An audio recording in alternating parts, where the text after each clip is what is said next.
Welcome back to my YouTube channel, Old Coins Value, where we dive deep into the fascinating world of rare and historical coins. Today we present an in-depth journey into the 1970 one-dime coin, a piece of American history that holds more than just 10 cents in value. The 1970 one-dime coin, also known as the Roosevelt dime, was minted during a time of political change, cultural transformation, and economic shifts. In time of political change, cultural transformation, and economic shifts in the United States, this coin symbolizes much more than its face value. It carries with it the weight of a nation moving through the Cold War, the Vietnam conflict, and a new era of technology and civil rights.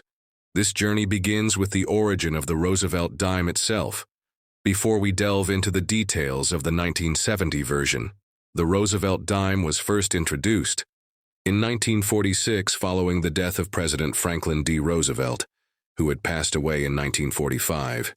He was a figure who led the country through the Great Depression and the Second World War, and was honored for his efforts particularly in founding the March of Dimes, which was created to fight polio, the disease that he himself battled for much of his life. The March of Dimes gained national attention and funding through the widespread support of small donations, especially in the form of dimes. The decision to feature Roosevelt on the dime was both timely and symbolic, and so the winged Liberty Head or Mercury dime, which had been in circulation since 1916, was retired to make way for the new Roosevelt design. The new dime was designed by chief engraver John R. Sinnock, who also created the Franklin half-dollar. The E. Verse features a profile of President Roosevelt facing left with the word Liberty inscribed on the left edge, and the motto, "In God We Trust," beneath the chin. The date is placed on the lower right, and Sinnock's initials JS appear at the base of the neck. The reverse of the coin depicts a torch in the center, flanked by an olive branch on the left and an oak branch on the right, symbolizing liberty, peace, and strength. Respectively, the motto E pluribus unum runs across the torch, and the inscriptions United States of America and one dime appear along the rim. The 1970 one-dime coins were minted in two primary locations, Philadelphia and Denver.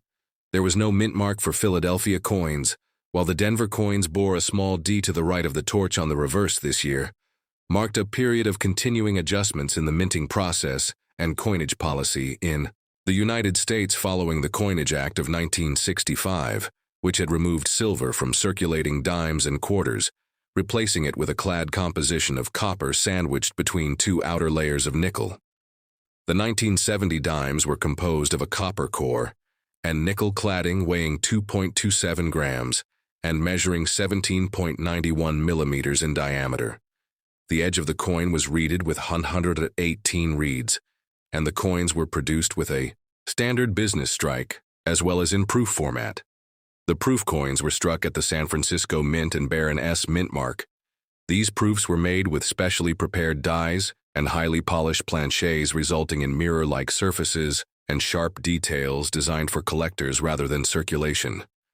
One of the most intriguing aspects of the 1970 dime is the presence of varieties and errors that have made some examples extremely valuable to collectors. Among these are off-center strikes, double die obverses, and repunched mint marks.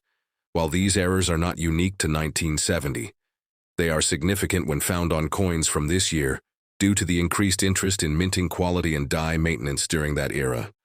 Another point of interest lies in the total mintage numbers the Denver Mint struck, approximately 754 million dimes in 1970, while Philadelphia produced over 345 million.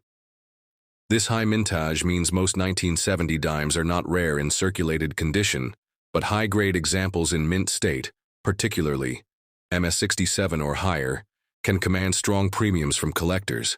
This is especially true for coins with full bands on the reverse, which refers to the complete and clear separation of the horizontal bands on the torch, signifying a fully struck and well-preserved die.